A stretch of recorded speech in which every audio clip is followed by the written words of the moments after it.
Hey there, welcome to Latina. I'm Alicia Menendez, your host and contributing editor at Bustle. I like that there's a story for little girls that teaches them that they can win if they're good and they don't give up. And I think that that's actually like a big recurring theme in my life, is that if I work hard and I don't give up, maybe I'll win like my character did. This episode, I'll be talking to Cristela Alonzo. When we met 4 years ago, she was on her way to making TV history as the first Latina to create, produce, and star in a network sitcom. She's amazing.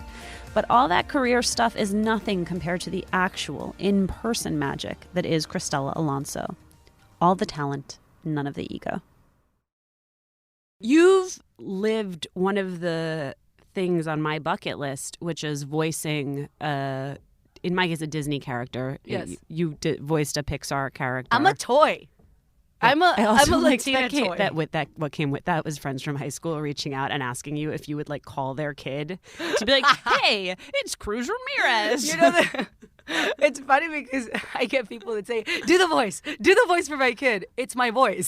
So I just talk and hi. Yes. So I'm like, hi, this is Cruz. And you can tell they're so disappointed. Like, they wanted me to turn into a yellow car right in front of them, like I'm a transformer. I'm like, it's my voice. It's my voice. Was it cool? It was awesome. I got the job, I'll be honest. I had been asked to do The View, and I turned down The View. I loved The View, and I loved the women on The View. But when you know it's not for you, you just can't make it work. And I said no. And again, my agents were like, what are you doing? This is dumb. And I said, no, it's just my heart's not in it, and I can only do things that I want to do.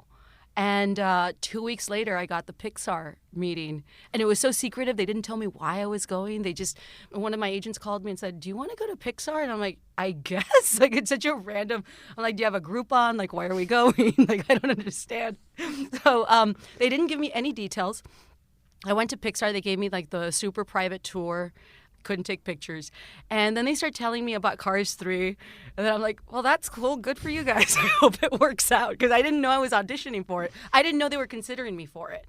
And then they asked me to read some lines. And I was like, oh, you want me to be that character? And they're like, yeah, didn't they tell you? And I was like, no. So I auditioned for it. And 2 days later, I got the call, which came at the perfect time. I was in Canada doing a stand-up tour. Someone had stolen my identity. I lost my credit cards. I was completely like, no money, no nothing. Like, I walked. Can I get an advance on that? Yeah, like I had no money. And I remember I walked 2 miles to this bank. It turned out to be an office. It wasn't a bank. It was like mortgages. I lost it. And at that point, I was miserable. I got the call saying that I got Cars 3, and I was like, yes. And I started working with them, and I found out that originally my character, Cruz Ramirez, was a boy. And then they decided to make it into a girl because they wanted to introduce a girl character to show that girls could race too. And I was like, I love that already. Great, love it. Then I started reading the lines, and it was a small role, and they were like, oh, it's no big deal. You'll come in, you do some lines, you'll be done soon. So they started flying me up from LA to Oakland, to like Emeryville, where they're based. So my daily commute started being flying up to do lines. And I was in the booth, and I was in there with the director and, with some of the writers, like there were like maybe 4 people with me at all times. And between breaks, I would tell them stories about growing up in South Texas and just different little stuff. And they started adding lines that I've said into the script. And I said, oh my God. And I even noticed it. I'm like, I said that. I remember I said that. And this part started growing more. They kept rewriting it and rewriting it. And then they kept adding more of the stuff that I was talking about. And one of them actually became like the heart of the movie, which was me dealing with imposter syndrome and just feeling that I'm not going to be good enough. I'm going to be caught. People are going to find out I'm not, that I don't deserve to be there. Dream small, Cruz. That's what my family used to say. Dream small or not at all. They were just trying to protect me. But I was the fastest kid in town, and I was gonna prove them wrong. What happened? When I got to my first race, I figured it out. What? That I didn't belong. When I was younger, my family used to tell me that because that's what they had been told. So when I was a kid, I told them that I wanted to act and I wanted to perform and write. And they were like, yeah, but that doesn't happen for people like us. Like, be more realistic. Get a realistic dream. And I was like, no, I think I can do it. Like, I really want to do it. And they're like, no, like, you are not like that. Dreams like that are for people with money. You don't have money. Like, be more real. Be wise with your choices. And I told Pixar that story, and I told them how my mom used to always tell me to dream small so that I wouldn't be disappointed. And I was telling her that I just really always wanted to try, because even if I failed, I felt like I won because I at least tried. I didn't have to wonder. I had no regrets. And I remember telling Pixar, like, there was a moment that, you know, every moment that I go into a room, even now, where I know that I'm going to be the only one of my kind, there's always a second where I realize, where I wonder, is this the moment that they find out that I don't belong here? Is this the moment that my family pretends that like, if my family thinks, you know, when I find out that my family's right? And they were just, I didn't know this. The next time I went up, that was a big scene in the movie. And they had me read it, and I bawled while I read it. And I think that's the take we used, because it was just so, I couldn't believe it. Like, I couldn't believe that. And it was that thing where Pixar said, we felt the heart of Cruz when you said that. And we realized that's what Cruz was. So we want to give Cruz the chance to win because you won. And I told them, I haven't won, but I love that Cruz is going to win because I haven't won, but I love that Cruz is going to win, because that shows me that if I'm Cruz and she gets to win, then maybe I get to win eventually too. And that became, the whole character grew where, you know, spoiler alert, adults listening to this podcast, Cruz wins the race at the end. And she gets to accomplish her big dream of being a racer. And I remember when they screened it, they said Pixar screens it privately. Were you crying more or less than I'm crying now? I was probably crying less just because I don't. Like, listen, get it together, lady. No, well, you know, honestly, I was crying less, and I'll be honest with you, I was crying less because one of the biggest problems I have is that I'm very hard on myself. I have very low self-esteem. I don't think that I deserve anything I get, but I work really hard, so I accept that I get things because I work hard, but I don't think I deserve them, and it's because I was raised to think like that.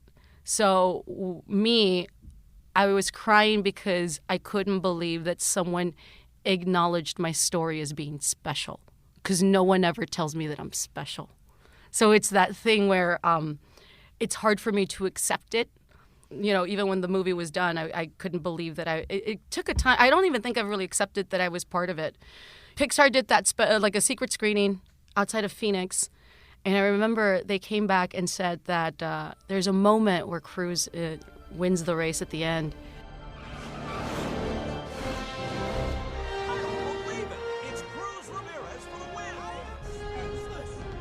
And the kids and everybody in the theater applauded because they didn't see it coming. And the thing that really I found moving, but also heartbreaking, were that there were little girls that they told me, Pixar told me there were little girls at this screening that thought they didn't understand the movie because they weren't used to girls winning. They were asking their parents, did the girl really win? And that was heartbreaking. But at the same time, I was so grateful that Pixar let that character exist. And, Coco came out afterwards, and everybody loves Coco. And I'm not saying that because I'm playing Cruz Ramirez, but I think that we also need to acknowledge the existence of Cruz before Coco, too.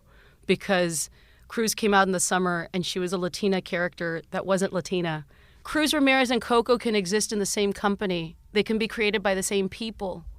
We need more representation of different kinds to show that we're all very different and our stories can be different, but we all come from the same place, you know? And for me, Cruz Ramirez, Cars 3 is probably the best thing I've done, because I say that kids are the ones that we have to really be cautious with.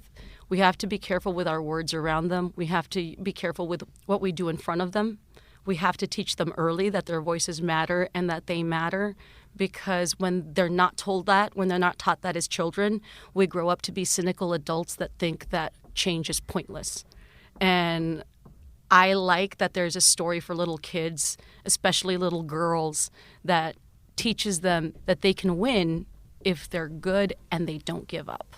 And I think that that's actually like a big recurring theme in my life, is that if I work hard and I don't give up, maybe I'll win like my character did. Cristela, here's my favorite thing that happens on Twitter. Someone finds your show, Cristela, for the first time. They watch it. They're like, this show's amazing. I love this show. And then they tweet at you, when's your show coming back? There's people that watched it when it was on the air that still ask me when second season is coming. And I'm like, that was almost 4 years ago, you guys. Let it go. Let it go. It's such a unique experience for the rest of your life, no matter what you do from here on out. You are now the first Latina to ever create, produce, write, and star in your own television show. Now, with some time and distance, what does that mean to you? It means that it allows me to do other things that, unfortunately, I think at the same time allows me to be the first one to do other things, which reminds me that it's very sad that I'm the first one to do things. When I did Cars 3, I was the first Latina lead in a Pixar movie, and it was a big deal for them because they had never done that before. Every time I do a stand-up show, I always have a Latina that comes up to me and tells me that their show helped them somehow. And it's funny how when people are hungry for representation, they cling on to something and they see what they want to see, the message that allows them to do things. So for me, I love when people discover the show, and I love that people get what they want. At the same time, though, I hate that I didn't get more of an opportunity to work on the show, especially right now in the time that we're living in. Yeah, can you imagine that show in this moment? Yeah, because my whole life is based on really thriving in these moments and like really trying to bring out a voice that is never featured, never focused on. And I think that's a little heartbreaking. That's annoying.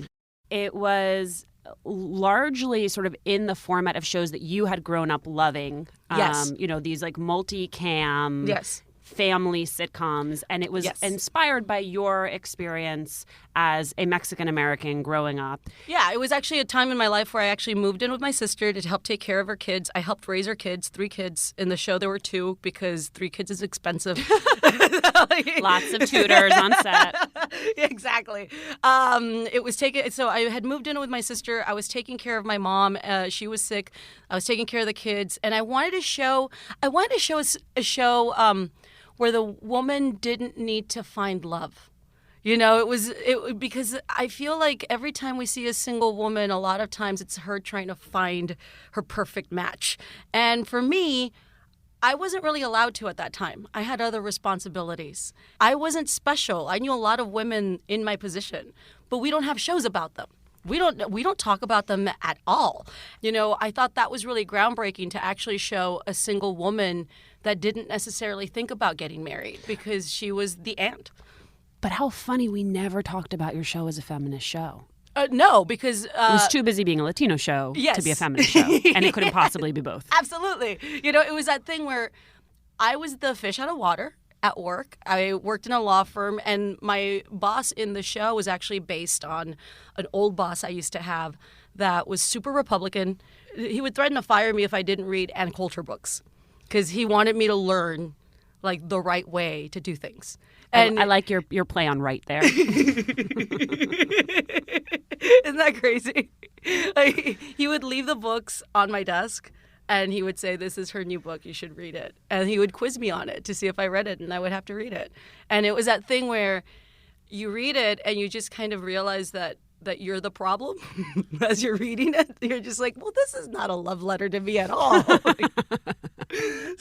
But Silly Cristela. I know. Hey, guys. But I do think, in a weird way, I think that just the way that we are as a society, we go through trends.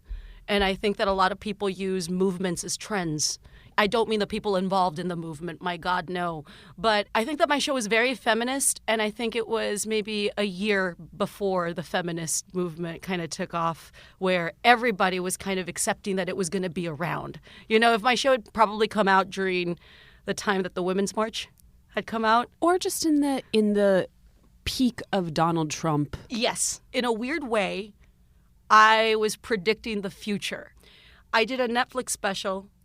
And I remember, lower classy. And in the special, I remember we were shooting it in San Antonio and we shot the first show. And one of the Netflix executives came up to me, and this is obviously before Trump won.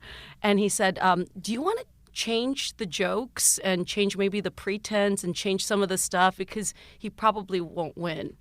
And I was like, no, we have to leave it like that. It's a snapshot of where we are in this country. We can't deny that it's happening. And the special came out a year ago, and it's more relevant now than it was a year ago. And it's that thing where it's kind of frightening to see how accurate it is. And when you look back on my show, it's kind of weird to see how accurate it is now. I feel that both my special and my show were about like a year or two before its time, which I think is really sad. I always said during the production of my show will probably not last, but the next one that gets the opportunity will last. Oh, I hate that you were right about that. Because, I think one of the things in the few years, and even though we're in different industries, there's an overlap because it all sort of is under the media umbrella. Yes. One of the naivetes I had coming into this business was that it was an escalator and it was up, up, up, up, up. And that each big opportunity, if I worked hard as I always knew I would, did my best, yes, would lead to a bigger opportunity. So not the way this actually works at all. And I wish that the humility I've earned was not earned. And I had just come in knowing that, because you really end up having your ass handed to you. I was talking to my therapist about this week. I was telling him that I actually wonder how, because at times I struggle with depression. And I think a lot of it comes from that.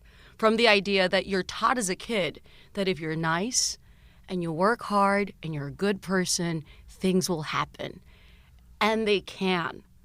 But in certain industries, in certain things that you choose to go into, you realize that it's not enough. And when you do all those things. And on top of that, you're also extraordinarily talented, yeah, and exceptional in a number of ways. But this is also not a business that's a meritocracy. Absolutely. And it's weird because I guess in certain industries, in certain jobs, statistics matter.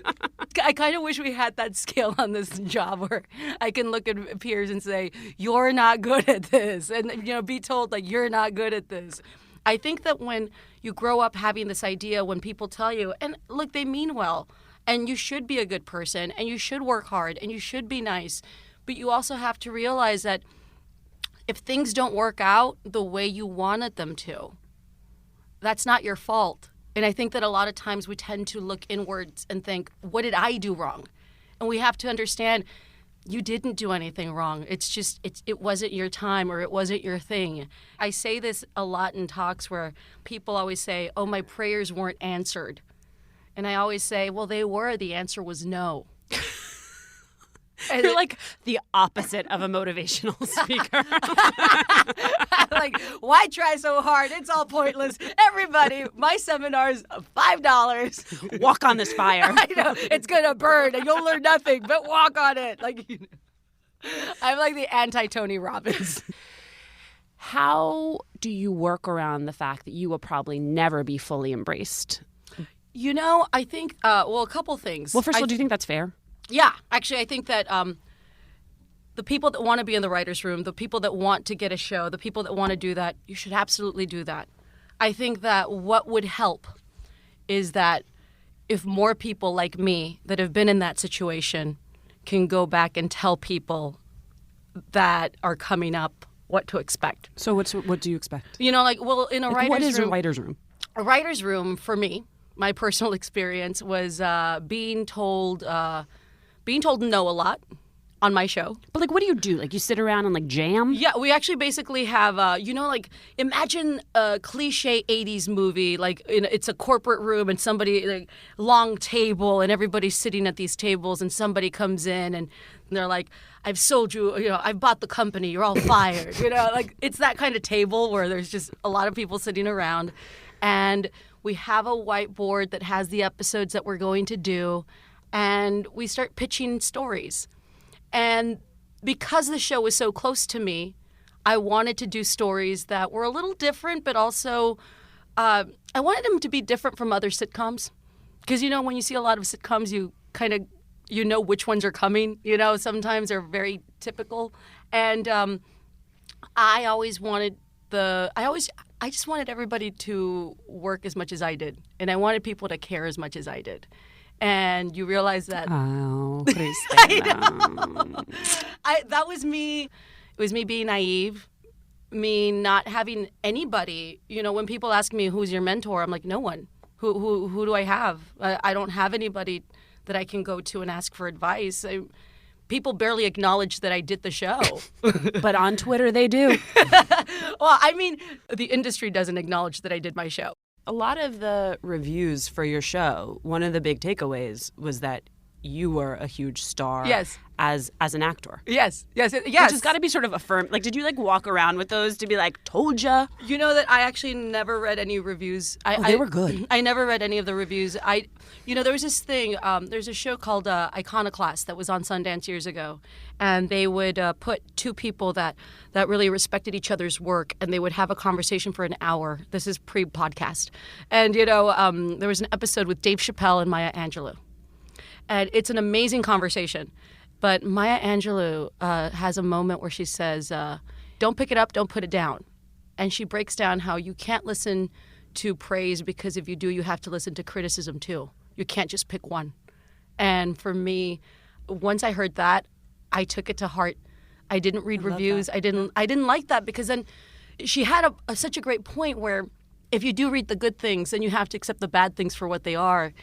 And if you do that, how on earth can you do honest work if you're always wondering what people are going to think of you? Mm-hmm. And I didn't read any of them. I don't Google myself. I don't do anything. The only time I hear anything about myself is when people go out of their way, thank you, Twitter, to tell me how awful of a person I am on Twitter, but they're always anonymous. And I always say they're in St. Petersburg, babe. I tell people, I'm like, babe, you believe in things you believe in it so much you have to do it anonymously. Like, come on, like. That's adorable, Yeah. Why is this an egg? Put a picture up here. Exactly. I'm like, I'm putting my picture up. You do it too. Okay, the show actually gets picked up, which is like nothing short of a miracle. Yeah. It gets called, because you didn't read the press and I did, it gets called The Little Show That Could. Yes.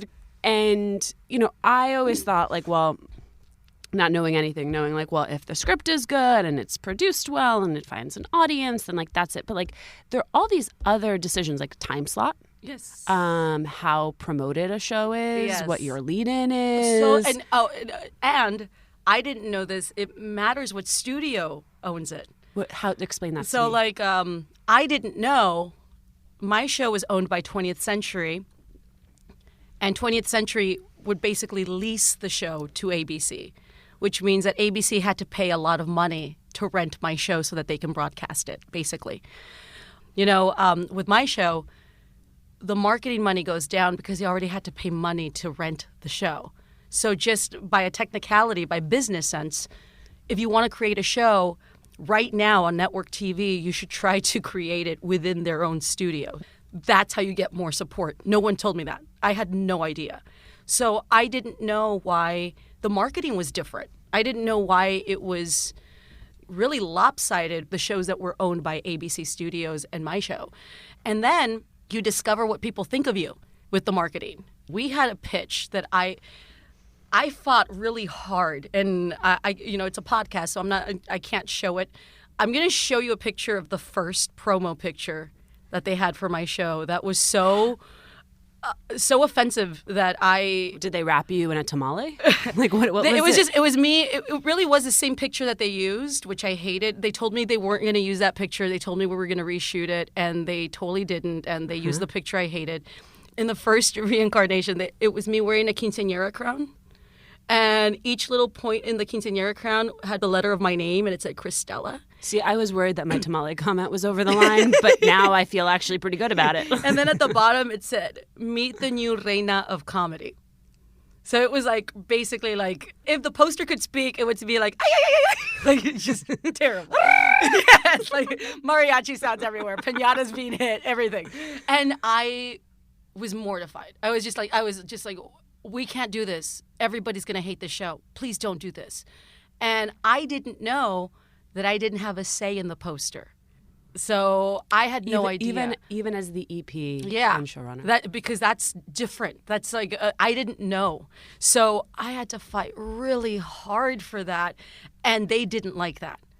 Like, they didn't like that I had a problem with all the work that they had done on this poster. And they couldn't understand, you guys, this is kind of offensive. Like, people are... It's kind of offensive, and that is sort of so... Like, I feel like we don't even need to explain that. I feel like the other part of it, though, is that you've spent 10 years investing in the person and brand Cristela Alonzo. All to have it shut down by someone else in a minute. Because I think that is... It's what people don't understand. It's even if you think you get it, I think you can't until you've had the experience yourself. Absolutely. The viewer or the person who's consuming that won't be able to differentiate the choice that was made on your behalf from you. So people are gonna look at that poster and say, "Wow, that Cristela Alonzo, what a dum-dum." Everybody thinks that I do everything. And that was one of the things that Which, P.S., you sort of do outside of... You are both like a website builder and your own graphic designer. And I do. Your own makeup artist. Yes, so. I do it all. I do it all. I always say that you learn to do things out of need. So it's like I needed to do it. I didn't have money, so I learned how to code. I learned how to build my site. I built everything. I did everything by myself. The thing is that I've decided to just pursue strategic incompetence, where I walk around to all my friends and I'm like, I don't know about websites. Does anybody know how to put on fake lashes? I actually had to drop out of college to take care of my family. And what I did, I used to ask my friends to send me what they were studying, their curriculum, and I learned it by myself.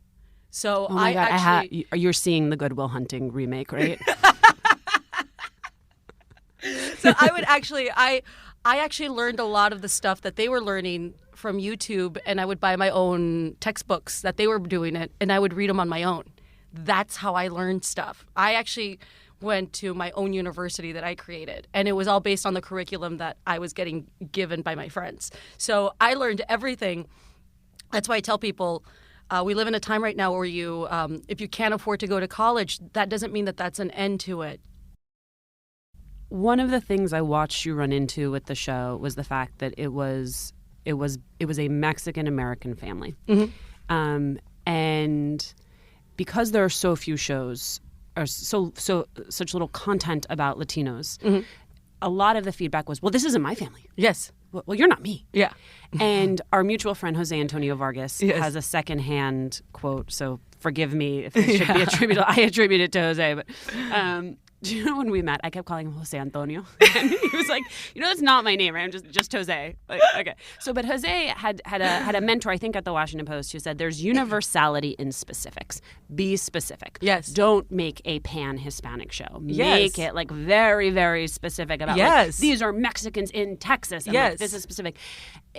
I just don't know how you get around that feedback loop where people, because they don't have Latino shows, are then mad that the one Latino show isn't.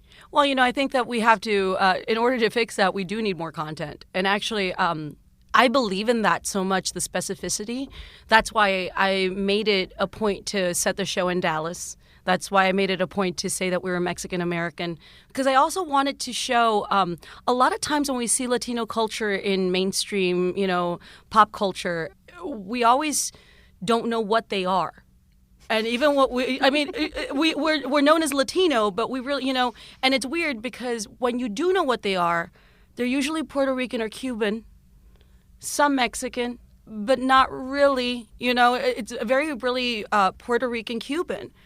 And I think that by being specific and saying what you are, you actually let people know how many more variations of Latino there are. Well, especially what I believe the number is that 80% of Latinos in the U.S. are Mexican. Yes.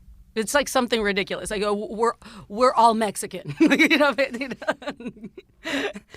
let me save you money on your ancestry DNA test. This is the point where like someone hears me say that and starts tweeting at me. I'm not Mexican. You know? But yes. Okay, but to underline the point for someone who is listening and having that freak out moment, it is that given that the vast majority of Latinos in this country are Mexican or Mexican American, then the fact that the majority of content or representation is of people like myself who are Cuban American, or Puerto Ricans, that ratio is the problem. And it's weird. Yes. And you know, what's interesting to me is that, you know, I think that people, the Latino community is very hungry for representation. You've seen it in media. Everybody, like right now, people are saying, they're talking about Latinos, the lack of Latino presence in the Oscar nominations, and what do we do, and what do we do? And we have to realize that it's not a quick fix. And we've been trying to do it for decades, for years, but we're not there yet. And, you know, I say this in regards to anything. We have to try, not just because we think that we're going to change things, but we have to keep trying and along the way think, I hope I'm moving the needle, and understand that it's a long process. But when Latinos are hungry for representation, they judge everything. A lot of times, some of them judge things very harshly because it has to be perfect. And no perfect show exists.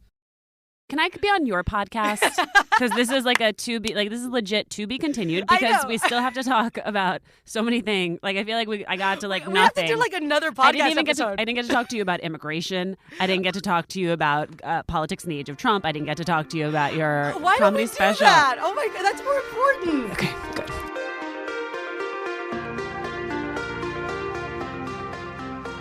That's it for now, but we want to hear from you. Email us at latinatolatina@bustle.com. Send us ideas for awesome guests or whatever it is you're thinking about right now. Remember to subscribe to Latina on Apple Podcasts, Stitcher, or wherever you're listening. And please leave a review. We love hearing from you.